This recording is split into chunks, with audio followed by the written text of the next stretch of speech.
Ukraine जो है रूस को इतना मारा कैसे? लड़ाकू विमान जो होता है सुपरसोनिक, ये क्या है? और ये साउंड बैरियर बहुत खतरनाक होता है। अगर ये जहाज किसी बिल्डिंग के पास से गुजरा, बिल्डिंग गिर जाएगा, ये बिल्डिंग मारेगा, पूरा तहलका मच जाएगा, तगड़ा मारेगा एक साथ ध्वनि उसमें से कि सामने खड़े बिल्डिंग, घर द्वार, पेड़ और को गिरा देगी। तो लगभग 30-40 किलोमीटर के एरिया में हर चीज तबाह करता है। किसके वजह से? कहीं पे भी बम ब्लास्ट होता है ना, 3 तरह की ध्वनि पढ़ाए थे आपको। एक था आपका सब सोनिक, क्या था? सब सोनिक। एक था आपका सुपर सोनिक, और एक था आपका हाइपर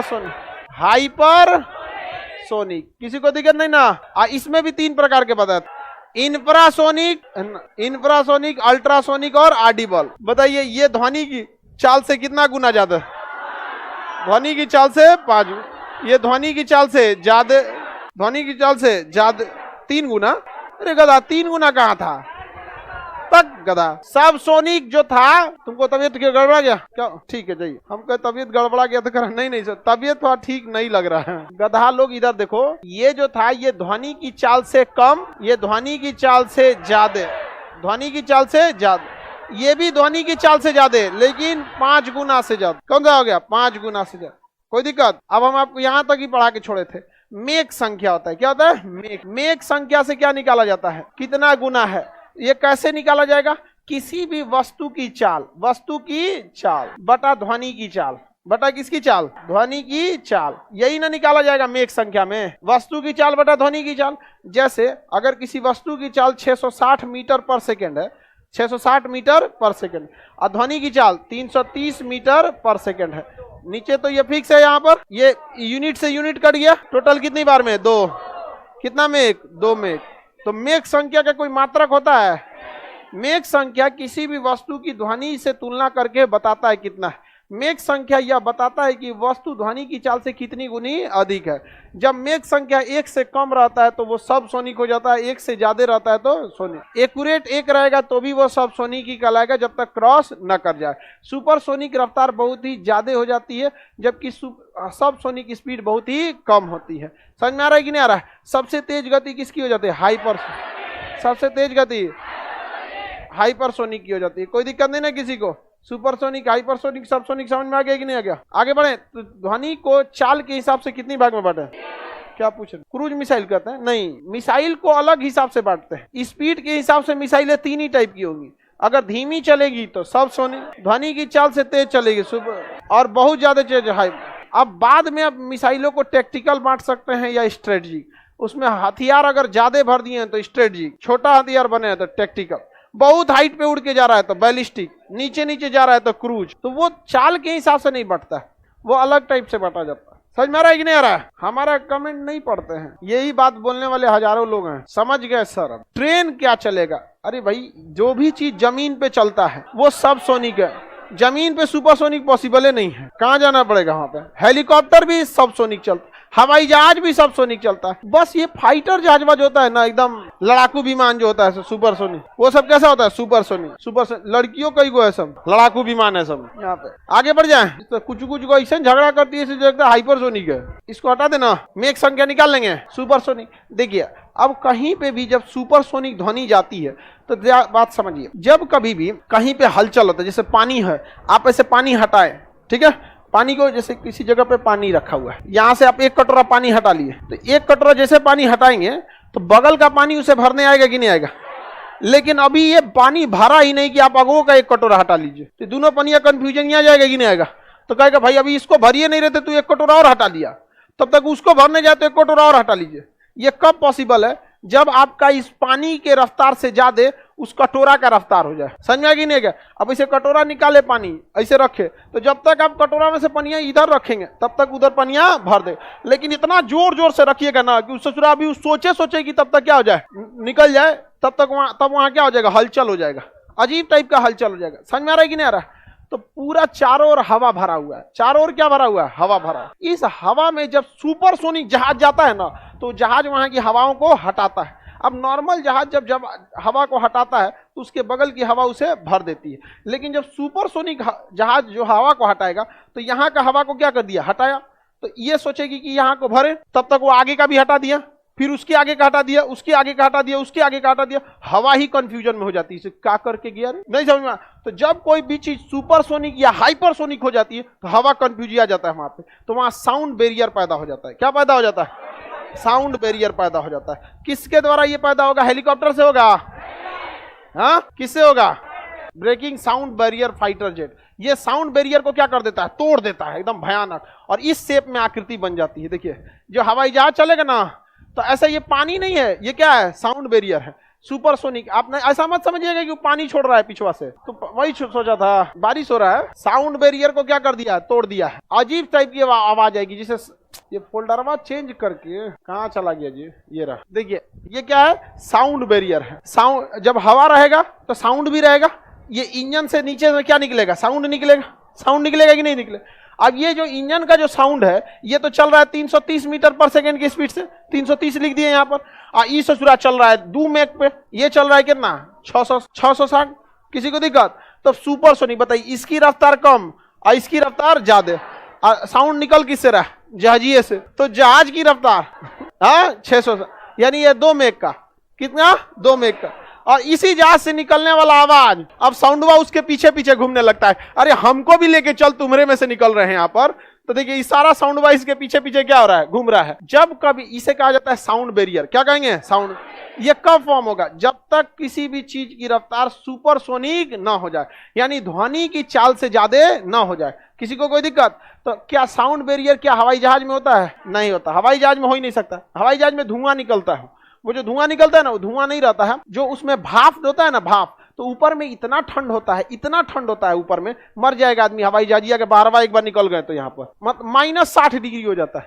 आपको अगर लगेगा हवाई जहाज का खिड़की खोल के झांकना चाहिए, -60 डिग्री हो गए, झांकेंगे तो इसे झंकले रह जाएंगे। जा समझ में गए? सेल्फी रह जाएगा आपका वहां।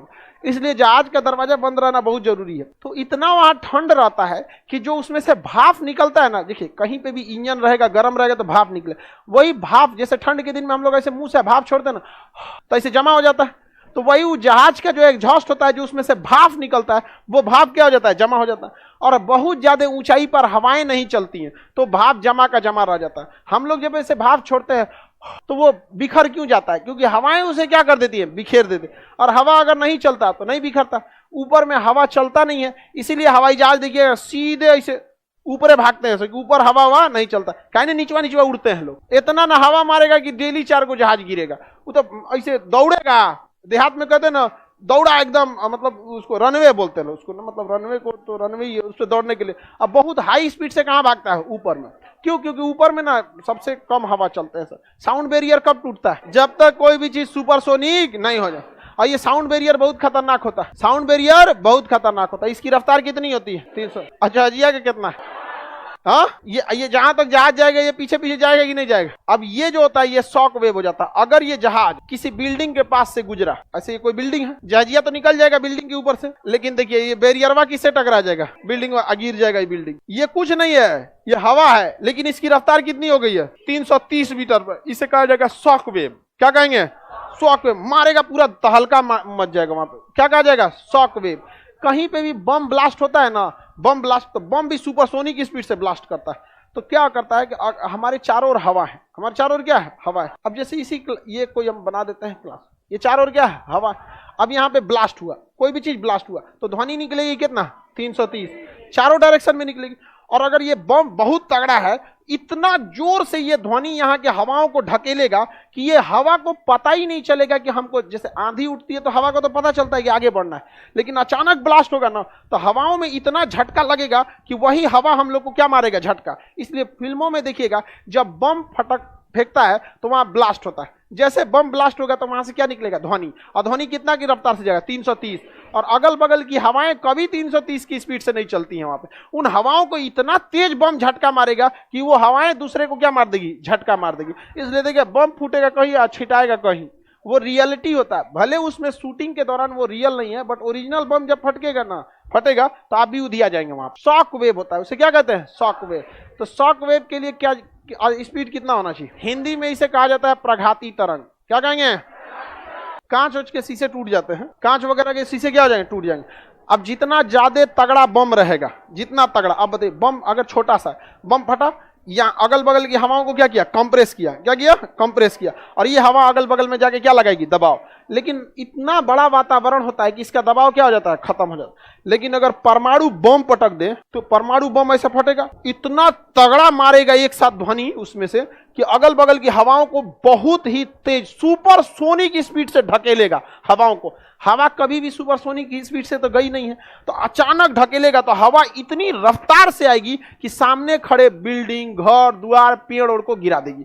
तो परमाणु बम जब फटता है ना तो लगभग 30-40 किलोमीटर के एरिया में हर चीज तबाह करता है। किसकी वजह से, शॉक वेव की वजह से। शॉक वेव समझ आ रहा है कि नहीं आएगा, कौन सा wave, shock wave. Shock wave के लिए कम से कम स्पीड क्या होना चाहिए, सुपरसोनिक ही होना चाहिए। मतलब 1 मैक से ज्यादा हुआ तो क्या हो जाना चाहिए, सुपरसोनिक। सुपरसोनिक नहीं रहेगा तो कभी भी शॉक वेव नहीं आएगा, और ना ही आपका क्या टूटेगा, साउंड बैरियर। क्या टूटेगा, साउंड वेव। आप देखिएगा कभी कभी लड़ाकू जहाज काफी नीचे हाइट पे उड़ते हैं सब यहाँ पे, ताकि उनको प्रेसिजन गाइडेड, अब जिसके अंदर प्रेसिजन गाइडेड मिसाइलें हैं वो तो हाइट पे उड़ेंगी। प्रेसिजन मतलब होता है एकदम निशाना। तो जो मिसाइल जो होता है ना, बम, प्रेसिजन गाइडेड बम जो होता है, कम से कम 100 करोड़ का एगो आता है। जो बम गिराया जाता है ना, बम नहीं गिर रहा है, पैसे गिर रहा है, सोच रहा हो, बहुत महंगा आता है। यूक्रेन जो है रूस को इतना मारा कैसे, रूस के पास पैसा है नहीं, तो उसने अपना प्रेसिजन गाइडेड मिसाइलों को साइड में रखा है। अब क्या किया, अनगाइडेड मिसाइलों को यहाँ पे बांध बम कहा कि नीचे ले जाके गिराओ। अब नीचे जा रहा है तो स्टिंगर मिसाइल से मार के गिरा दे रहा है। तो जिनके पास प्रेसिजन गाइडेड मिसाइल है वो तो क्या कर सकते हैं, निशाना मार सकते हैं। अदरवाइज में जहाज कहाँ आते हैं, नीचे। और लड़ाकू जहाज जब उड़ते हैं ना, तो अगर किसी पेड़ ओड़ के पास से जाएंगे तो पेड़ किसके चपेट में आ जाएगा, शॉक वेव। किसके चपेट में, अब पेड़ गिर जाता है, बहुत खतरनाक होता है। किसी को दिक्कत, तो शॉक वेव कब उत्पन्न होता है, सबसोनिक में शॉक वेव आएगा, नहीं आएगा शॉक वेव नहीं।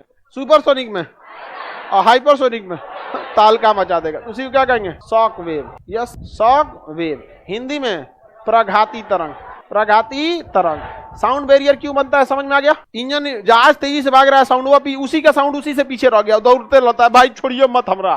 समझ में आ रहा है कि नहीं आ रहा, प्रघाती तरंग, शॉक वेव वगैरह। इसको मिटा दे हम, मेक संख्या, तो बच्चों का चीज है, मेक संख्या निकाल ही सकते हैं। किसी वस्तु का मेक संख्या 12 है, वो कैसी वस्तु है, हाइपरसोनिक। क्या हो जाएगा, हाइपरसोनिक। तो बता बकुला, मेक संख्या 4 है, कौन सा है, जहाज कैसी हो जाएगी, मेक संख्या 4 पर जहाज कैसी होगी, तुमसे पूछ रहे हैं।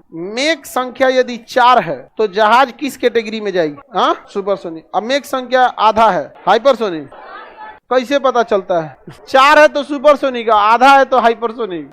ये गधा कहीं का, तुम कितना दिन से नागा मारा था, 3 दिन से, बैल कहीं का। अपने बड़ भाई को एग्जाम दिलाने तुम गया था, हाँ, बकलोल कहीं का, एक से एक रहता है सब। लड़की जब आप लोग बताइए, लड़कियां तेज है सब, फिजिक्स वाले बैचों में यही बकलोल आया है सब। लड़की लोग बता लो 12 मेक पे किस पे जाएगा, सब सोनिक का मेक कितना होता है, 1 या 1 से कम। हाँ ठीक है, लड़की सब ठीक है सब पढ़ने में, फिजिक्स में ठीक है सब पढ़ने में नहीं, फिजिक्स चैप्टर में। बाकी हर सब्जेक्ट में हम कैसे कह देंगे, सर बकुला पगला गया, उसको छोड़ के किसी से पूछिए।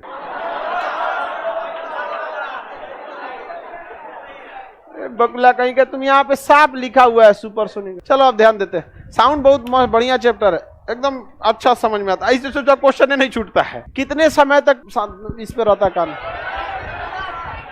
1/10, 0.1 सेकंड, 0.1 सेकंड।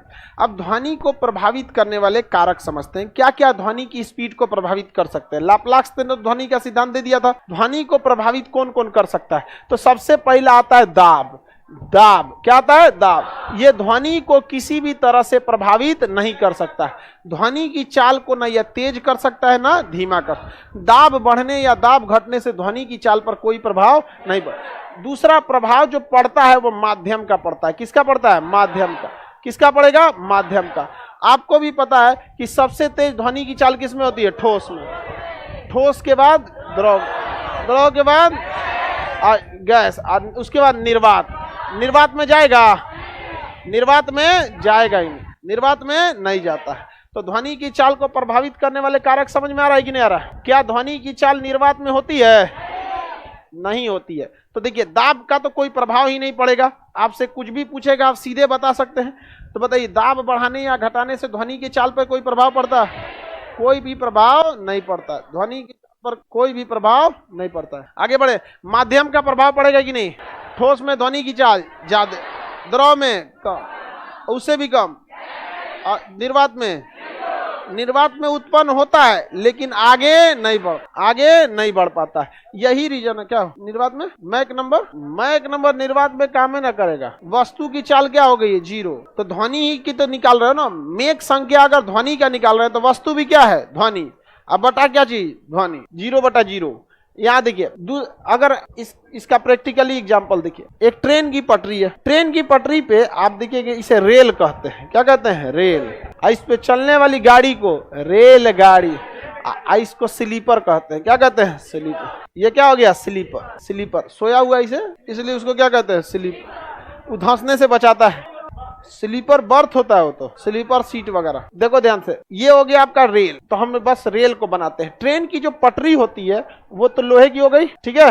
हालांकि आगे पढ़ेंगे तो हाई कार्बन स्टील होता है, लोहा ना हो गया हाई कार्बन स्टील, बट वो क्या है? ठोस है। जब कभी कोई व्यक्ति यहाँ पर हथौड़ा से पीटेगा, यहाँ पे क्या पीटेगा? हथौड़ा से इस पे क्या करेगा? पीटेगा। तो यहाँ जो ध्वनि उत्पन्न होगी, और कोई व्यक्ति अगर इस साइड में है तो इसे 2 ठो ध्वनि सुनाई देगी। इधर वाले व्यक्ति को कितनी ध्वनि सुनाएगी? 2। रीजन समझिए, जैसे इस पर पीटा, वहां से उत्पन्न हुई साउंड यानी ध्वनि। एक ध्वनि इस लोहे के अंदर आ रही है और एक ध्वनि बाहर हवा में आ रही है। बाहर कहाँ आ रही है? हवा में। और एक लोहे के अंदर। अभी हम आपको बताए हैं क्या कर रहा है? अंदर कैसे? अरे ध्वनि ठोस में भी जा सकती है, द्रव में भी, गैस में। जैसे मारे तो लोहा के अंदर एक ध्वनि आएगी, तो वो लोहा के कहाँ आ रही है? अंदर। और एक मारेंगे तो हवा में से ध्वनि आएगी, तो ये हवा के थ्रू भी ध्वनि आएगी। तो आप बताइए ध्वनि की चाल किस में ज्यादा? ठोस। तो पहले एक ठोस वाला आ जाएगा और उससे जस्ट थोड़ा सा के अंतर बाद एक ठो और आएगा। वो कौन वाला आएगा? हवा यानी गैस वाला आएगा। तो लोहे की धातु पर पीटने पे कितनी बार आवाज आता है? कितनी बार? 2 बार ध्वनि उत्पन्न हो। आगे बढ़ जाएं, किसी को दिक्कत नहीं ना? तो माध्यम का क्या प्रभाव पड़ा समझ में आ गया? ध्वनि की चाल पर माध्यम का प्रभाव समझ में आ गया कि नहीं आ गया? मिलिट्री के जो हवाई जहाज होते हैं ना, अमेरिका का जैसे B-52 समझ में आ गया, या फिर B-2 स्पिरिट हो गया, इस सबको अचानक उड़ाने के लिए ना उसमें अंदर ब्लास्ट करा दिया जाता है। जो फैन होता है ना, उसमें इतना बड़ा बॉम्ब ले जाके अंदर उसका, वो एकदम भयानक ब्लास्ट वाला नहीं होता, ब्लास्ट कराता ताकि जिससे इंजन क्या हो सके? तेजी से चालू हो सके। तो वो भी एक तरह का बूस्टर ही है यहाँ पर। लेकिन वो सब जहाज भी तो है सब बड़े बड़े, मतलब 3 दिन लगातार उड़ता है, इतना भयानक है। जैसे B-2 स्पिरिट, B-2 बम्बर कहीं दिख रहा है? B-2 स्पिरिट ये रहा, ये जहाज है ये। हाँ, इस 3 दिन लगातार उड़ता है। देखो उड़ते में जहाज पेट्रोल फ्यूल भर लेगा, उड़ते में दिख रहा है। ये दूसरा वाला फ्यूल से इसमें फ्यूल भर देगा। यहाँ इसमें बेडरूम भी होता है, पूरा एक कमरा रहता है इसमें। ये रहा। अब ये सब है सब इसके इंजनवा को स्टार्ट करने के लिए ना, ये तो B-2 स्पिरिट हो गया, इसे 36 घंटा उड़ देता है, 3 दिन उड़ते रहता है यहाँ पर। हाँ, कंटिन्यू। अब बहुत भयानक है। और सोचो जब इतना उड़ा है तो कितना बम लेके जाता होगा? बिछा देता है बम, इसको कारपेट बॉम्बिंग कहा जाता है। बम्बर जहाज है, उड़ के जाता है। स्टील थे, इसका इंजनवा देखो ऊपर दिख रहा होगा, नीचे रडार से पकड़ाइबो नहीं करता, रडार में दिखबो नहीं करता है। आपके ऊपर दिल्ली के ऊपर घूमेगा, दिल्ली को पता नहीं चलेगा। हाँ, अमेरिका का। तो आपको क्या लग रहा है हमारे यहाँ के इंजीनियर इतना होशियार है? हाँ, ये इसका बम है, दिख रहा है, उतना बिछा के ले गया है। इस तरह से बम गिराता है, देखो दिख रहा है, ये सब बम गिरा रहा है। हाँ, एक ही जगह नहीं, वो चलते रहेगा, वो गिरते जाएगा, इसे बिछा देगा, इसे उड़ते जाएगा, ढकनवा खोल देगा, चलो हो, दरदरा दिया वहां पे, पूरा स्टेब्लिशमेंट उड़ा देता है। यहाँ पे हम लोग के पास एक को नहीं है बम्बर, एक भी नहीं है। चाइना के पास है, हमारे पास ऐसा नहीं है। आगे बढ़े तो इसके इंजन को भी स्टार्ट करने के लिए एक ठो क्या लगा देता है? बूस्टर लगा देता है। अचानक से स्टार्ट करना है तो लगा